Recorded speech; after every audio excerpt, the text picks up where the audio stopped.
మన ఇండస్ట్రీలో కొంతమంది డైరెక్టర్స్ ఉన్నారు. వాళ్ళ దృష్టిలో మాస్ అంటే ఒక తలా తోకాలని కథ రాసుకోవడం, సమయం సందర్భంతో పని లేకుండా ఇష్టం వచ్చినప్పుడు ఫైట్లు పాటలు పెట్టేయడం, పాటల కోసమే హీరోయిన్ అన్నట్టుగా హీరోయిన్ క్యారెక్టర్ని డిజైన్ చేసి ఆవిడ చేత ఎంత వీలైతే అంత ఎక్స్పోజింగ్లు చేయించడం. చెప్పుకుంటూ పోవాలే కానీ ఇలా చాలానే ఉన్నాయి. ఇలాంటి పనికిరాని సూత్రాలని తరతరాలుగా ఫాలో అవుతూ కమర్షియల్ మాస్ ఎంటర్టైనర్ అనే పేరుతో రాడ్ ప్రోమాక్స్ మూవీస్ తీస్తూ వాళ్ళు చేస్తుందే కరెక్ట్ అన్న మైకంలో పడిపోయిన కొంతమంది డైరెక్టర్ల మొహం మీద నీళ్లు కొట్టి ఇలా కూడా అంటే ఇంత సెన్సిబుల్గా కూడా ఒక మాస్ కమర్షియల్ ఎంటర్టైనర్ని తీయొచ్చు అన్న విషయాన్ని ఈ సరిపోదా శనివారం అనే సినిమాతో రుజువు చేశారు ఈ మూవీ డైరెక్టర్ వివేక్ ఆత్రేయ.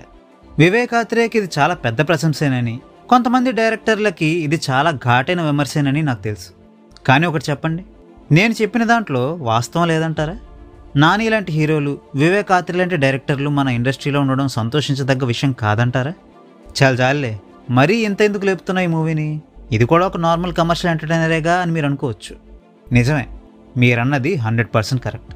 ఈ మూవీలో ఉన్న స్టోరీ ఇంతకుముందు మనం చూడండి కాదు. ఒక ఏరియాలో ఉంటున్న పేద ప్రజల్ని హింసించే ఒక పోలీస్ ఆఫీసర్ని శిక్షించే ఒక మామూలు కుర్రాడు కథ ఇది. కానీ కథ పాతదే అయినా ఆ కథని ఎంత ఉత్కంఠభరితంగా చెప్పొచ్చు అన్న విషయం దర్శకుడి యొక్క నైపుణ్యం మీదనే ఆధారపడి ఉంటుంది. ప్రెడిక్టబుల్గా ఉన్నప్పటికీ కూడా శనివారమే ఎందుకు కోపం చూపించాలి అన్న విషయాన్ని వివేక్ ఆత్రేయ హ్యాండిల్ చేసిన తీరే ఫస్ట్ బాల్కే 6 కొట్టేసినంత ఇంపాక్ట్నిచ్చింది. ఇక అక్కడి నుండి ఒక్కొక్క ముడి వేసుకుంటూ ఇంటర్వెల్ టైంకి వచ్చేసరికి ఆ ముళ్ళని గట్టిగా బిగించి అదిరిపోయే ఇంటర్వెల్ బ్యాంక్తో సెకండ్ హాఫ్ మీద ఒక రేంజ్ హైప్ వచ్చేలా చేశారు. ఫస్ట్ హాఫ్ వరకు అయితే నాకేం కంప్లైంట్స్ లేవు, కానీ సెకండ్ హాఫ్లో మాత్రం నాకు కొన్ని కంప్లైంట్స్ ఉన్నాయి. మొదటి కంప్లైంట్, నానికి సుప్రీత్కి మధ్య ఉన్న ట్రాక్ని ఎండ్ చేసిన తీరు. అంటే అది ఎండా లేదా అర్ధాంతరంగా ఆపేశారా అన్న విషయం నాకు అర్థం కాలేదు, కానీ అది ఏదైనా కూడా ఆ ట్రాక్ని ప్రాపర్గా ఎండ్ చేసి ఉండాల్సింది అనిపించింది. ఇక నాకున్న రెండో కంప్లైంట్ ఈ మూవీ యొక్క క్లైమాక్స్. అంటే నా ఉద్దేశం క్లైమాక్స్ బాగాలేదని కాదు, కానీ ఆ క్లైమాక్స్ని ఇంకా చాలా బెటర్గా రాసుకొని ఉండాల్సిందేమో అనిపించింది. ఇవి కాకుండా ఈ మూవీలో నాకు ఇంకొక కంప్లైంట్ కూడా ఉంది, కానీ అది చెప్తే స్పాయిలర్ చెప్పేసినట్టు అవుతుంది కాబట్టి ఆ కంప్లైంట్ గురించి ఇక్కడ ప్రస్తావించను. ఇవి కాకుండా సినిమాలో అక్కడక్కడ లాజికల్ మిస్ అవుతూ ఉంటాయి అండ్ సినిమాటిక్ లిబర్టీస్ కూడా చాలా గట్టిగానే తీసుకున్నారు, కానీ ఆ విషయాలు ఏవి కూడా మన మూవీ వాచింగ్ ఎక్స్పీరియన్స్ని పెద్దగా డిస్టర్బ్ చేసే విధంగా ఉండవు కాబట్టి అవేమీ పెద్ద కంప్లైంట్స్ లాగా అనిపించలేదు నాకు. సో వీటన్నిటిని పరిగణించి ఈ మూవీ గురించి ఒక్క మాటలో చెప్పాలంటే ఈ మూవీ నాకు చాలా నచ్చింది, దాంట్లో రెండో మాట లేదు.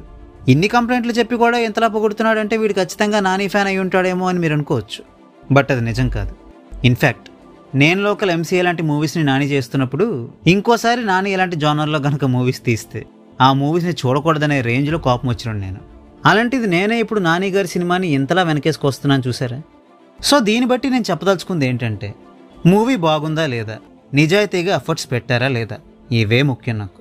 మంచి సినిమాని తీయాలే కానీ ఇందాక నేను విమర్శించిన డైరెక్టర్స్ని కూడా ఎటువంటి భేషజం చూపకుండా దర్జాగా పొగుడుతాను. ఇక పెర్ఫార్మెన్సెస్ విషయానికి వస్తే నాని గారి పెర్ఫార్మెన్స్ కానివ్వండి, ఎస్జే సూర్య గారి పెర్ఫార్మెన్స్ కానివ్వండి, ఎవరికెవరు తీసిపోరన్నంత బాగా వాళ్ళకిచ్చిన క్యారెక్టర్స్ని పోషించారు. ఒక్క మాటలో చెప్పాలంటే సూర్య అండ్ దయ అనే క్యారెక్టర్స్లో వీళ్ళిద్దరినీ తప్పితే ఇంకెవరిని ఉంచుకోలేమన్నంత బాగా ఉంది వాళ్ళ పెర్ఫార్మెన్స్.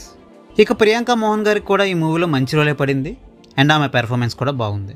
ఇక రిమైనింగ్ క్యారెక్టర్స్ చేసిన సాయి కుమార్, హర్షవర్ధన్, అభిరమి ఎక్సెట్రా అందరూ కూడా వాళ్ళ రోల్స్కి తగ్గట్టుగా మంచి పెర్ఫార్మెన్స్ని ఇచ్చారు.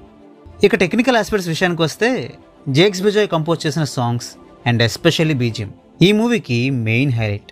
కొన్ని సీన్స్ అయితే బీజిఎం వల్లనే నిలబడ్డాయనిపించింది. అయితే కొన్ని సీన్స్లో మాత్రం బీజిఎం డైలాగ్ కంటే కొంచెం లౌడ్గా ఉండడం వల్ల డైలాగ్ సరిగ్గా వినపడలేదు. మరి ఈ మూవీకి సౌండ్ డిజైనింగ్ ఎవరు చేశారో తెలియదు, కానీ వాళ్ళ ఈ విషయంలో ఇంకొంచెం కేర్ తీసుకుంటే బాగుండేది. ఇక ఈ మూవీకి చేసిన సినిమాటోగ్రఫీ కూడా చాలా బాగుంది అండ్ యాక్షన్ కొరియోగ్రఫీ కూడా చాలా బాగుంది ఎక్సెప్ట్ క్లైమాక్స్ ఫైట్. సో ఇంత చెప్పాక ఈ మూవీని నేను మీకు రికమెండ్ చేయకుండా ఉంటానో చెప్పండి? నేనైతే ఈ మూవీని మీకు రికమెండ్ చేస్తున్నా. సో హ్యాపీగా ఈ వీకెండ్ ఈ మూవీని థియేటర్స్లో చూసి ఎంజాయ్ చేయండి. So well, that's a wrap on this video. ఈ వీడియో మీకు నచ్చితే వీడియోని లైక్ చేయండి, షేర్ చేయండి. మరిన్ని మూవీ రివ్యూస్ కోసం ఛానల్కి సబ్స్క్రైబ్ చేసుకోండి. We will meet you next video. Thanks for watching.